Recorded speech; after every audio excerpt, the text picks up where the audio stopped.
So good evening, everyone. Welcome to City Lit Books virtual event with Representative Eric Swalwell, author of Endgame, Inside the Impeachment of Donald J. Trump, and his conversation partner tonight, Representative Mike Quigley.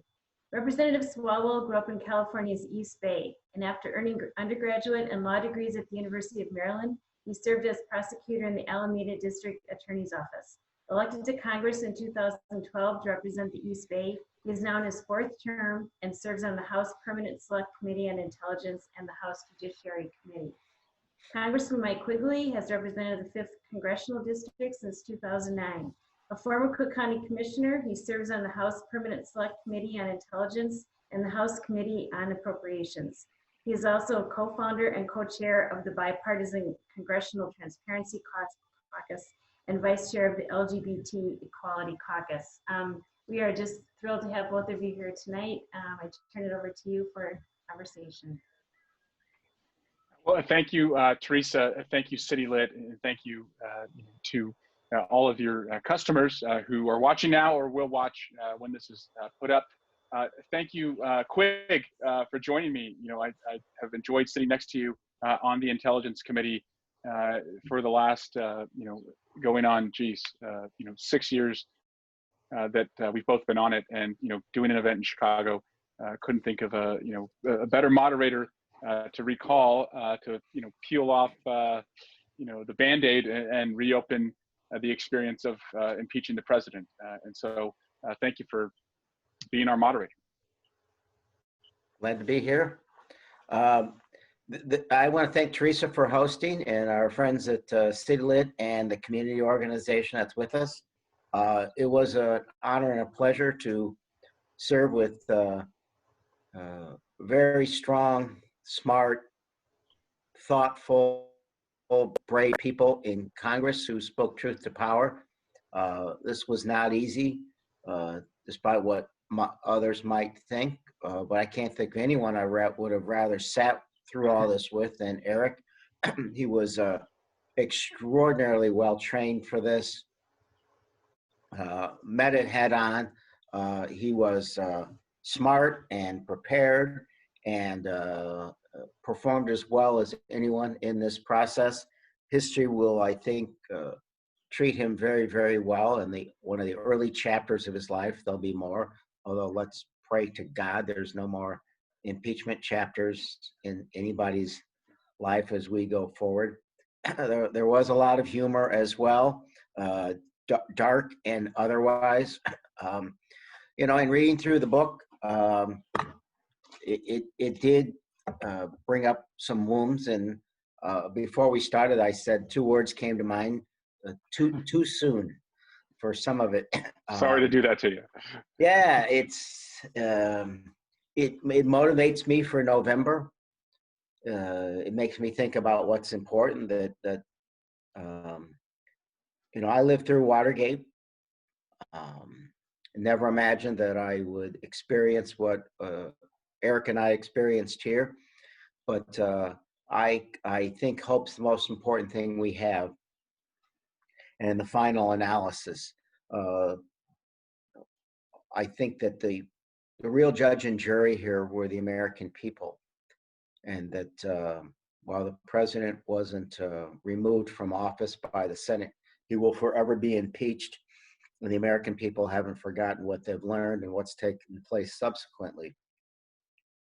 So that gives me hope as we move forward and rebuild what we are as a country, and remind ourselves of what we can be. So no finer person served in this regard than Eric, and I had a ringside seat right next to him as this went on. I want to tell you one thing he did forget, the scene in the skiff where the Republicans jumped in and broke all kinds of rules and were morally repulsive. The book notes that you accurately said, don't these idiots know they're not supposed to have electronic devices in a secure environment like that?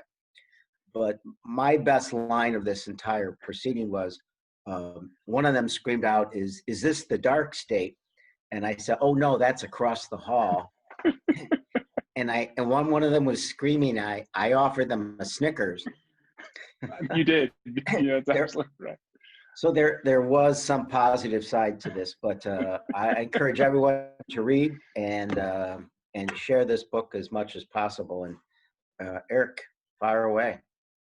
Yeah. So, why did I write this book? Well, Mike, I wanted to always write a tribute to my dad, who, I talked a lot during the investigation, who was a police officer and fought corruption in a small town. He stood up to a small town mayor who was helping his friends and trying to make cases go away that my dad had been working on, and was told to either make the cases go away or lose your job. And he was willing to lose his job, and he did. And so we moved our family out to California, and didn't really know how to write that book or get it published. But when impeachment came, I saw the parallels of being a 5-year-old and having your earliest memory of your dad losing his job and just being emotionally crushed that happened, and humiliated that he had lost his job, but still believing that what he did was right and that it mattered. And then fast forwarding 35 years into the future, where I would work, having worked as a prosecutor and being on judiciary and intelligence on a different case, but the same theme. Someone who thought that they were above the law, the rules didn't apply to them. And you and I seeing patriots like Masha Yovanovitch and Fiona Hill and Lieutenant Colonel Vindman willing to lose their jobs to come forward and do the right thing. So I wanted to And still facing the repercussions. That's right. And what's so frustrating, and a lot of people ask, Mike, well, if you could do it all over again, would you have done it differently, considering what Bolton, is alleging? What is maddening to me, but I think ultimately he's, validated throughout history, is that Lieutenant Colonel Vindman, has ultimately lost his job for doing the right thing, while you see John Bolton, cashing in on doing the wrong thing and writing a book. But I think the long arc of history looks back and says Lieutenant Colonel Vindman, is the patriot in all of this. But I don't know. You remember, Mike, the conversations about, do we call Bolton? Do we not? Do we wait? How do we get him? Because that's what I'm asked most often in our investigation. Sure. And I think one of the things that struck me was you discussed the role that Chairman Schiff had in this, and how he did it so well, and how he listened, right? These were important decisions. I think if the public were to watch the discussions that you just referenced of the committee making these decisions on what we should do, who we should call, it's funny, the consensus almost always ended up just being what was right, with I think a historical respect that, looking back, what was the right thing to do, not whether it was politically expedient or made us look good or made the president look bad. And that's one of the things I'm most proud about. And I always got the sense is, Schiff would give those closing arguments, and you were, one seat closer to him than I was. But I would look down and you would see that he really wasn't working from a script at all. It was just because he knew the case. But I always felt like he was speaking not just speaking about what had happened, and not just speaking to the present, and the responsibility to do the right thing, but that he was speaking, to the future, and that, people will look back on his words and how he led us, through this, just as we look back on, the words of Hamilton, and the founders as to how they interpreted an abuse of power. And Adam, Eric, you may want to say something else, and that Adam had warned us about, the House committee on the Democratic side, besides the abuse that we took when we were in the minority, this was an unpleasant experience, right? I mean, your book doesn't go into a lot of detail about it, but we were told that you should expect to be gone after by the same kinds of people that went after Hillary Clinton, and privacy issues and so forth. If you want to talk about that just a little bit. Yeah, it was right after we got our first briefing about what Russia had done in the 2016 election. And, we had, as the tradition of the committee is to keep your head down and stay below ground when it comes to what we do and what we say publicly, which is almost nothing. But as we saw Chairman Nunes seeking to bury the evidence and cover up for the president, Ranking Member Schiff at the time started to speak out, recognizing that the only chance we had of getting an investigation was to create a public sentiment of concern. And so to give him air support, you and I and others on the committee also started to step up and do more interviews. And I could probably count on two hands the number of national interviews that I had done before the Russia investigation. And then of course everything changed. And yes, during that time period, we were told, they will go after you. You will get, a nickname. The president will tweet at you. His supporters will make death threats. My family and I have, dealt with the death threats, and people have been prosecuted for and convicted for some of the threats that have come our way. And so that's, the new nature of the job. But I don't think anyone on the committee ever flinched at all. One scene that I put in the book, because she's a colleague and she's being considered for vice president, during that skiff moment, I don't know if you remember Val. Oh yeah. Speaking up, and boy, we saw what she was made of when they stormed the skiff and they're beating their chests and trying to get in our faces. I don't know if you recall that. No, Val is awesome, and let me just say this about Val for those who don't know her. You give a good example, but I think during this process, she was second to last on seniority in the committee, which means she was second to last in asking questions. And the committee staff helps give people some background and some thoughts about where to go with questions. But there are times when the well runs dry. But even though she was second to last, she was always sharp, prepared, articulate, and ready to roll on some of the more tough issues. I was extremely impressed how she hit the ground running, joining the committee. Yeah, and when I look at it now, and we've got our senator in California, Kamala Harris being vetted, Tammy Duckworth, one of my classmates, also being vetted. A lot of good choices in that realm, but I feel especially privileged that we got to see Val shine, during that moment. Who was your favorite witness that we had testify in those depositions? Well, look, it depends on what you're talking about. We had witnesses say, "I'm not answering your effing questions." Corey, and, yeah. Yeah, and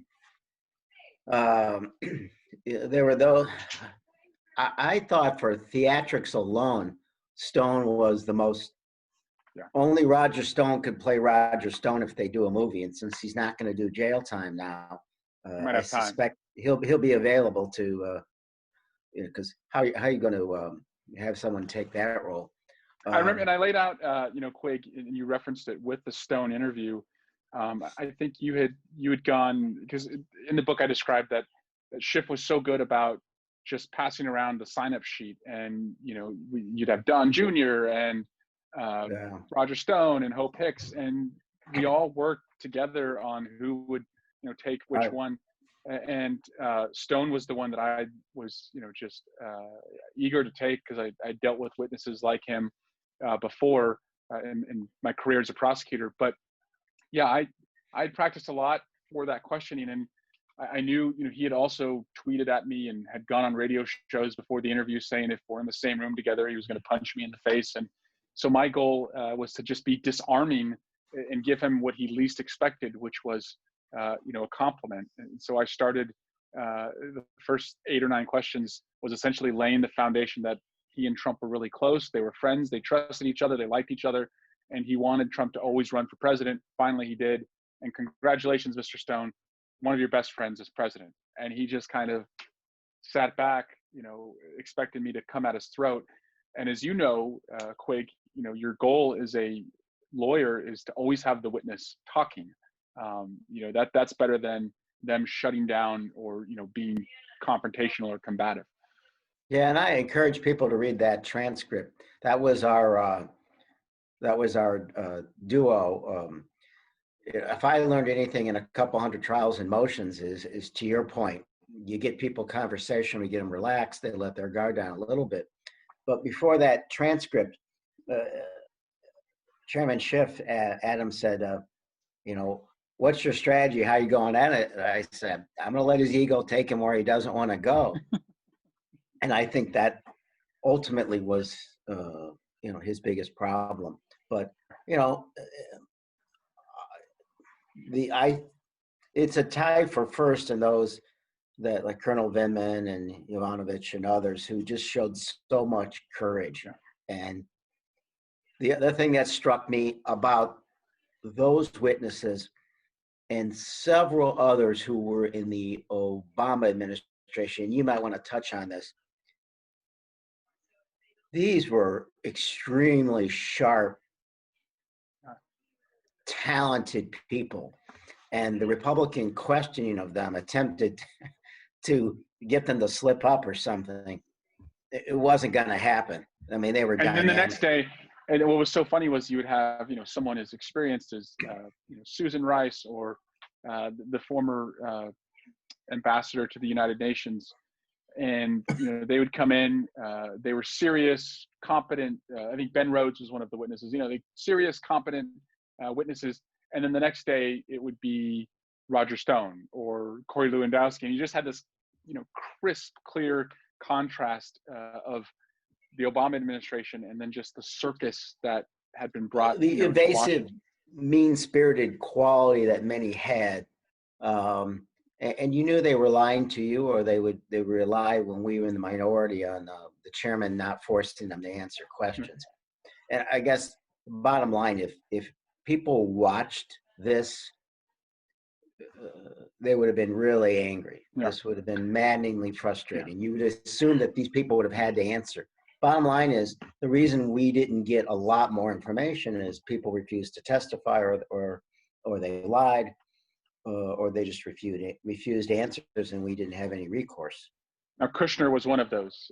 He was one of the early interviews we had. It was, you know, about 2.5, 3 hours in, and you go back and forth. You know, we'd go back and forth 45 minutes for us, 45 minutes for them. And it was on our second round on our side. If you recall, Trey Gowdy started, you know, kind of interrupting and intervening and saying, hey, you know, this is only a voluntary interview, you know, really telegraphing to Kushner that if he didn't want to continue, he could just leave. And as you pointed out, if they weren't refusing to answer, they were essentially coached by the Republicans that it was a voluntary interview. They wouldn't be forced on a subpoena, and they'd just get up and leave. Do you remember Hope Hicks when she testified? Yeah, I did. And I put in the book, what I thought was interesting was she was the most forthcoming of their witnesses, just because when she knew what the red lines were, and if she didn't want to answer anything, she would just refuse to answer. But her memory, the depth of her memory it revealed how much the others were not being truthful with us, because most of the others were well trained to say, I don't recall. And Hope Hicks, I mean, she would tell us, you know, the time of day, the day of the week, you know, the mood of everyone in the room on events that had happened, you know, 2-3 years before. And so I always thought she was one of the most forthcoming, and she knew where the red lines were. So instead of saying, I don't recall, she would just flat out say, I refuse to answer. And that was the exchange that I had with her, where she ultimately said, well, I've told white lies for the president, but, you know, wouldn't go into what she had lied about on his behalf. Yeah, there's a lot of questions I would have liked answered. Our witness, Blackwater fame, Prince. I would like him to come back, but a few others like him. Let's finish this, and you have to tell us the truth. And I think the final point, I think maybe Teresa wants to get folks to start asking those other questions is, I think the other thing that hit me was, there were several key points where we were some of the few first people to see some of the most startling revelations about this. And I remember being in the room in different locations when you saw that and you looked at each other And now we know much of it, and much of it's public. But back then it was a earth-shaking, dramatic shock to you. Just like, what the hell was the most common response. Now you were, I wish you and I could have met in court because there's a lot of defense attorneys I loved just working with. And as a prosecutor, you would always have two reactions when a defense attorney came in. You'd either you light up with a smile because you'd have a long line of attorneys and you'd have to deal cases, or you would just, groan, oh God, this guy. And I think you would have been someone that I would have just, loved to sit there and work out cases with. But one tactic that, a good defense attorney would often take, and I saw this especially in misdemeanor cases, is they'd come in and their client would have, 4 or 5 driving under the influence cases. And the attorney would tell me, he'd be like, you know what, look, my guy's got 4 or 5 cases. He's ready today to plead to 2. He'll plead guilty today, make the other, 2 or 3 go away. And I remember always questioning the logic of like, in what world is more less? Like, why is he going to get a good deal because he has more than the person who just has 1 or 2? And I say that because I feel like with the Russia investigation, more always became less. That, because there was so much out there, we just didn't have the capacity, to grapple with, understand, prosecute the case against. And so the more that came out in the narrative for the public, it always just seemed like less. And it felt like he was, fully, rung up on all of the charges, at least as far as publicly offensive charges that he committed. Well, Teresa, why don't you ask a few? I've got to pop off in about quick, 10 you got to go minutes. to appropriations, so thank you again. But I'll stick on for a few for Teresa. Then when I have to go, I'll wave and wish you all well. Yeah, so we do have a few questions. The first is from Anne. I have a question for the congressman. I'm sure you were never going to get any Republicans to vote against Trump, but is there anything you wish you'd done differently in the impeachment trial? I think about that question all the time, Anne, and as it relates, I think mostly to who else we should have sought as witnesses or subpoenas we should have forced. I guess I'll say, I don't think we have to use our imagination to wonder, what would have happened if we had pressed John Bolton on a subpoena. And I say that because as we sit here right now, we have yet to have the courts resolve the issue of whether Don McGahn, the president's counsel, should testify. The Supreme Court just announced they're going to take up that issue in the first week of October, and a decision will not come out until after the election. So if we had waited for Bolton and litigated in the courts, as he and others suggested, we would go beyond an election that the president was trying to rig. And I think, Mike, I'd be interested in your perspective on this, but we always felt this pressure of time on us that we had an election coming up. The president had invoked the election and what he was trying to do. And so we didn't have the luxury of time. We really had to just move with the evidence that we had, which I thought was sufficient. And also, not only was the president trying to rig, the upcoming election, we had a lot of people who had already been willing to come forward, and we felt like those witnesses were going to beget future witnesses, and we saw that happen. So I don't regret the way we did it. I just regret that, one, that aren't able to move faster in an impeachment proceeding like this, and 2, that John Bolton and Mick Mulvaney and Mike Pompeo and others didn't have the courage that Hill, Yovanovitch, and Binman did.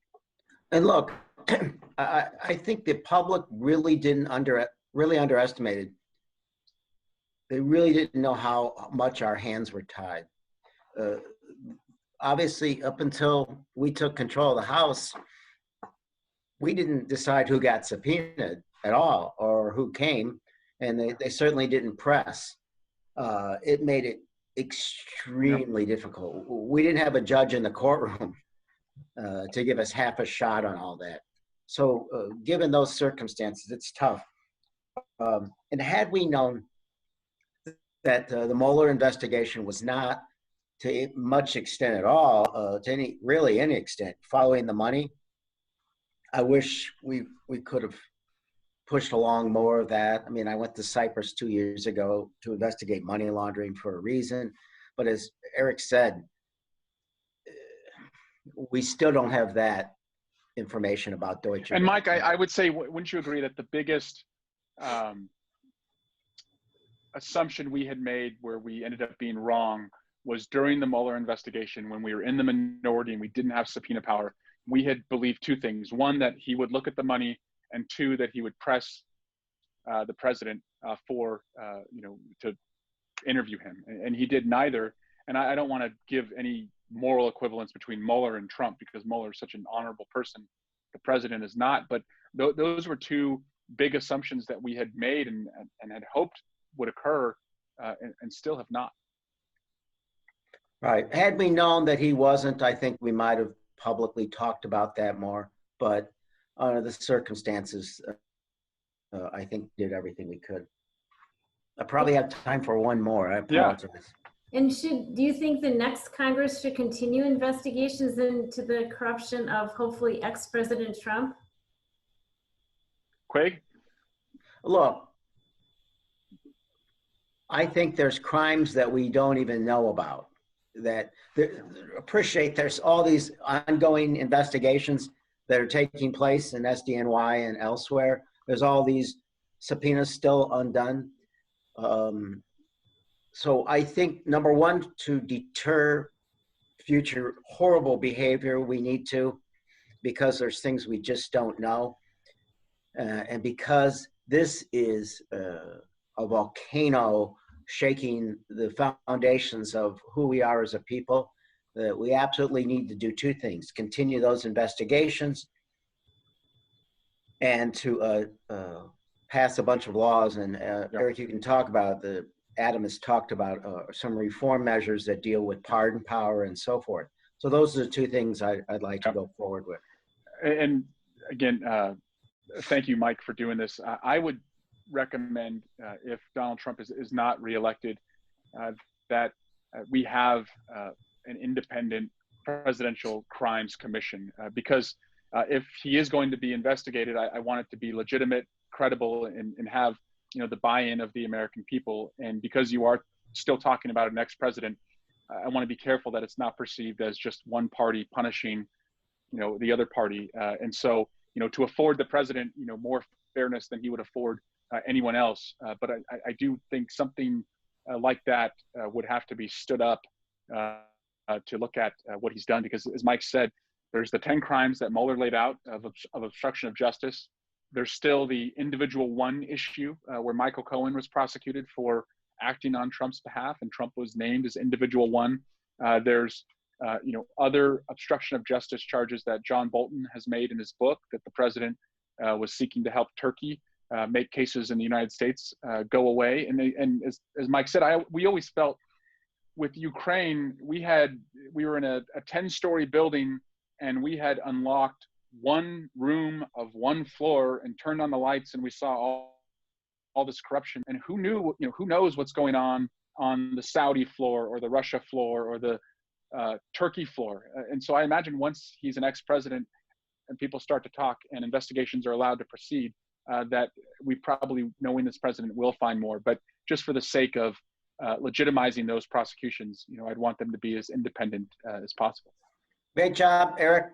Thanks, everybody. Thanks, Mike. I got to run. Stay on and talk with him. Thank you. God bless. So with that, I guess there's a lot of people who say that continuing to investigate the past and things that have, why isn't Congress doing things to move forward?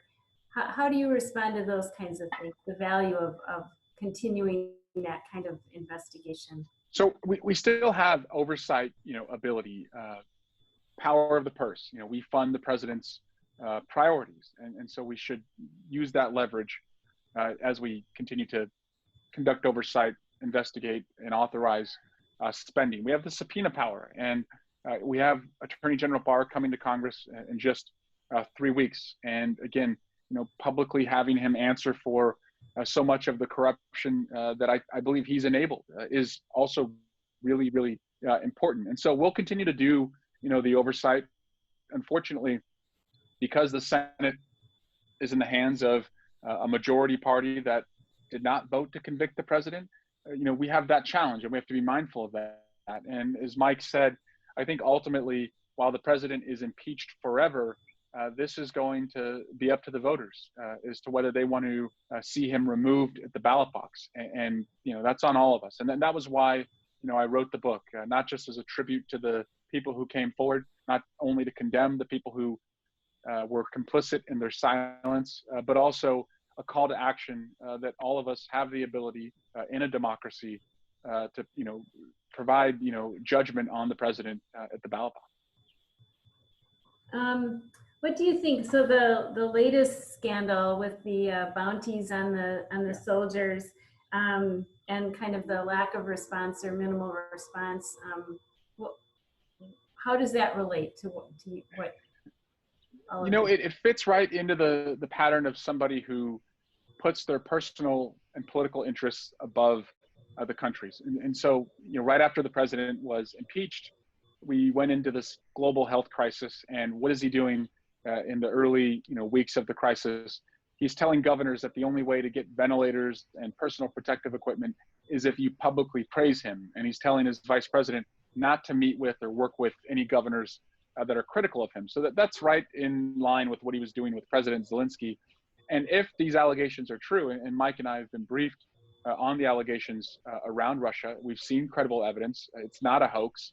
If the allegations are true, again, you would have a president putting his own interest, his own relationship and partnership with the president of Russia above the precious lives of American soldiers. And what we've sought to do all along since the president invited Russia to hack Hillary Clinton's emails as a candidate is to understand the relationship between the president and Russia and how it affects all of us. And Teresa, I'll say that if it was immeasurable or unknown when the Russia allegations first surfaced in 2016 against the president as to what the cost was to all of us, if this new allegation is true about bounties on U.S. troops' lives, the cost is no longer unknown. It's known in the most disturbing of ways, which would be lives of our troops. And so, again, I think the ultimate decision here is on the voter when they go to the ballot box. And I think Blue Star moms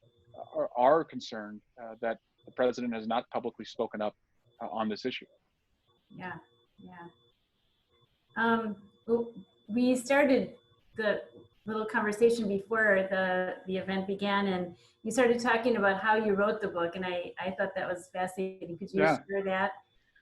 So I had the cooperation of my one-year-old daughter, and during impeachment, at the end of each deposition or public hearing, I would put her down to bed, and that usually took a half hour to an hour. And rather than sing her a song or read her a story, I would recount for her what had happened that day on impeachment. And I used my phone and a dictation app that would transcribe what I said, and used a sing-song voice so that she wouldn't get fussy and tell her what had happened. So I guess the audio version could be a children's book, adapted that way, if we ever wanted to go that route. That is great. That's a great story. We have another question. Is there anything Congress can do to help battle the COVID crisis, given the president's lack of leadership? We've passed trillions of dollars of relief for hospitals as far as protective equipment, testing capabilities, tracing, treatment, and we can't do enough in that regard. That's clear right now as we see each day has the most amount of cases, ever, and that's not a record we want to continue to break. And so our priority has been to attack the healthcare crisis first, and you'll solve the economic crisis. But if you do it in reverse, you're going to continue to have a healthcare crisis. If you put, the economy in a rush to open above, healthcare issues, we're going to continue to be in this, vortex of new cases. And that's where we find ourselves right now. So we're hoping to negotiate with the Senate in the next couple of weeks to extend unemployment insurance, reload the Paycheck Protection Plan, but really prioritize the investments in health and safety first, because until we get that straight, we're not going to be able to reopen schools. And I think it's just so, I guess, really a failure to read the situation in the room to talk about opening schools right now when you look at the cases spiking across America. And it's just like, really, like we're talking about reopening schools when we've never had more deaths in a single day than the day we're in right now. And we've never had more cases than the day we're in right now. And so I really think we have to get our priorities straight and, make it safe first in our communities before we expose our kids, in the schools. Yeah, and any further mandates on masks and that sort of thing? Yeah, Teresa, that's what's been most frustrating, is just the lack of leadership, that there's not a national mandate, that, this is a global test where everyone had the same set of questions and the same amount of time to prepare, and we're failing it on a monumental level. You look at South Korea, which is a country of, just over 50 million people, and they had, one new case yesterday in the whole country. And you compare that to California and Florida combined, where, we had over 25,000 new cases between those two states, yesterday. So we're so far away from where, other countries are right now. And it really comes from the top. Yeah. Going back to the book, the title is Endgame, and it seems like it wasn't the end. So can you talk about that and what is the end? So Endgame is a chess term. It's also a Taylor Swift song. It's also the name of an Avengers movie, but it's a chess term that relates to the last moves on the board. And in the book, I propose that there's two endgames. One could be a devolution into Trumpism, where we're a full-out autocracy like Russia or Turkey or China, and the rule of law and the freedom of press no longer matter. Or we redeem democracy and we not only rebuild it, but we build it better than it was before. I'm inspired that the latter is probably going to happen. And in the book, I recount that, you look at the Women's March the day after the inauguration, to the special election in Alabama where we won a Senate seat, to 2018 when we swept the midterms, 2019 winning in Virginia, and the governor's race in Kentucky, and even 2 weeks ago in Oklahoma, where the voters there voted to have Medicaid expansion. People are moving from the town hall and town square environment to the ballot box, and that's what gives me hope that the right endgame is going to happen.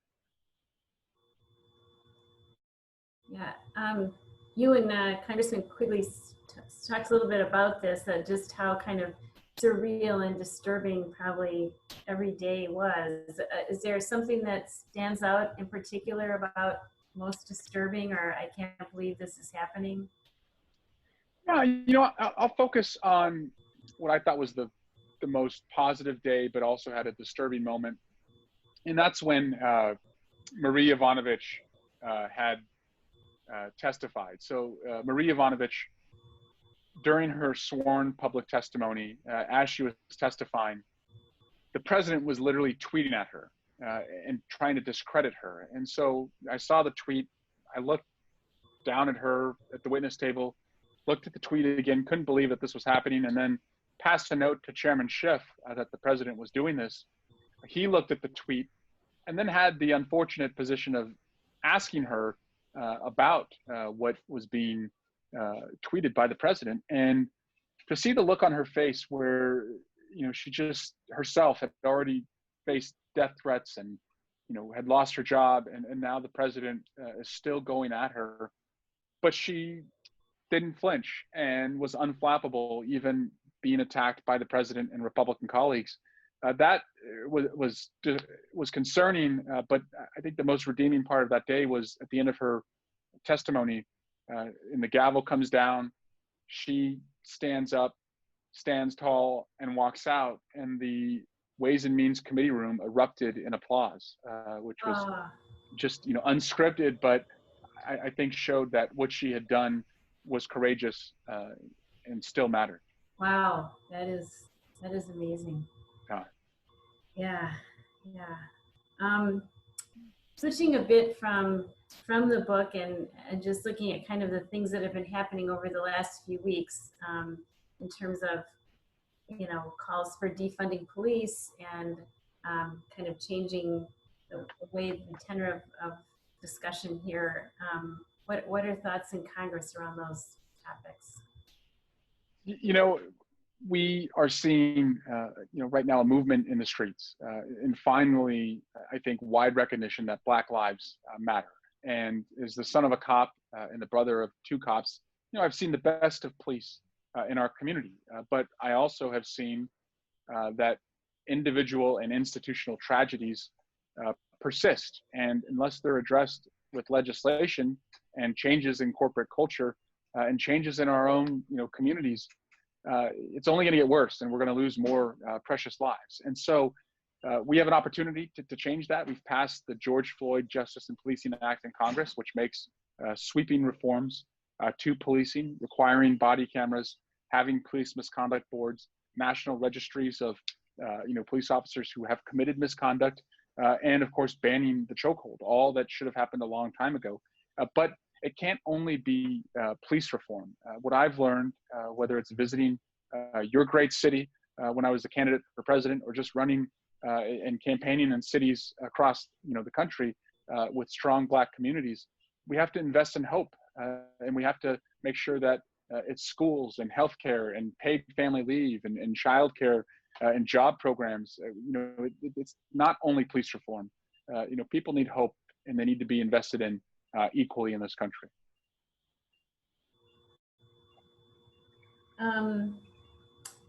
In going back to the book a bit, you talk about your childhood, and you just kind of mentioned the family you came from, and how did those experiences kind of shape what your work was during the impeachment? Yeah, I was fortunate. Again, my dad was a police officer, and taught me right from wrong. And the president tweets law and order probably twice a day in all caps with an exclamation point. But to me, law and order means that no one's above the law, and that we all have to play by the same rules. It doesn't mean using chemical weapons against peaceful protesters in the streets. It means that whether you're the president of the United States or the mayor of the small town, or my dad was the chief, we all have to follow the same rules. And I'm thankful that he taught me that lesson. And I'm certainly by no means perfect, but I aspire to live the values that he worked for every day in his job. As you think about the next election and just the concerns about what happened in the last election, you write about in the book, how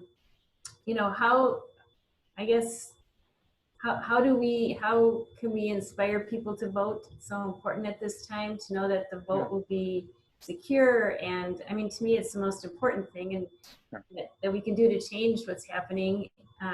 So just, I'd like your thoughts on all of that. Yeah, Teresa, I think the last thing we can do, the last thing we should do, is to overhype voter suppression. There's no question that it's out there, and the president every day is trying to suppress the vote by saying that mail-in ballots are fraudulent. There's no question that he's welcoming foreign interference, and there's no question that the Russians would love to see Donald Trump elected again. But if we are leading with that issue, it actually has the effect of suppressing the vote, because everyday folks who have limited time on their hands, who are working, during the day, or even overnight shifts at night, they budget, maybe an hour or so to go to the polls and vote. And if they're being told that the election's rigged or your vote's not going to count, they may not show up. And so I think the best thing we can do is, fight right now in the courts and with the secretaries of state across the country to have access and to eliminate voter roll purges, but to really lead on messages of healthcare and anti-corruption, and making sure we address climate and ending gun violence, and use that as a way to motivate people to show up so that their vote cannot be denied. And then when we have that majority in January, that we act swiftly to make lasting changes so that no more voter tampering and suppression can occur. So we have a question actually from a city-lit bookseller. If you were a bookseller, what books would you recommend for people to read to best understand or meet the current moment? That's a great question. So I just read, and we were talking about this earlier, a book called All the Shah's Men, which is about the U.S. trying to overthrow Iran and effectively doing that in the 50s with President Mossadegh, a democratically elected leader, and it was a CIA effort. And for me, as I detest what Russia has done to us, and I think about our capabilities and not wanting us to ever do that to another country, that was a good lesson in the long-term results of doing something like that. For fiction, I've enjoyed recently reading The Impossible Fortress. It's a love letter to the 80s. It's kind of a teenage love story, but written, I think, in a cheeky, fun, light way. And I just picked up the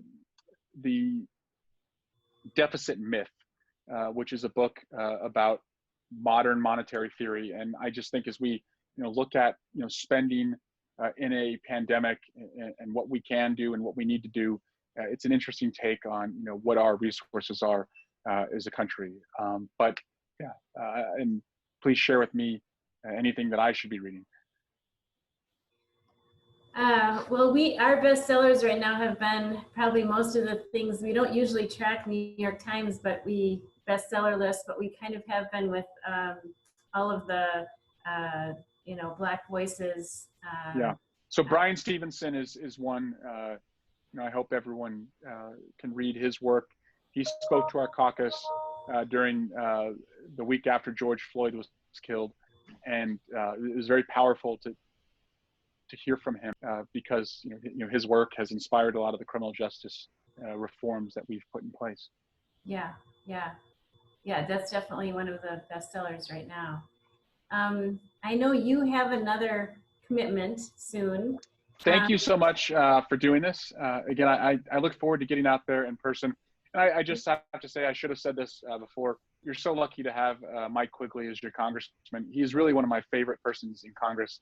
He is so funny. I mean, he's like belly laughing funny in the driest of ways sometimes.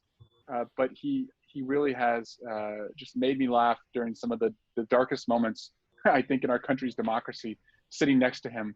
He's never lost, his sense of humor. That's great. Probably how you get through all this. Yep. Yeah. Well, thank you so much. We've appreciated it. Everyone, you can get the book, citylitbooks.com, and you can order it directly. You can see the link right here. And thank you so much for asking us to speak tonight. It was a pleasure. Of course. Thank you. Thank you, Teresa. Yep. And thank you to the team. Thank you.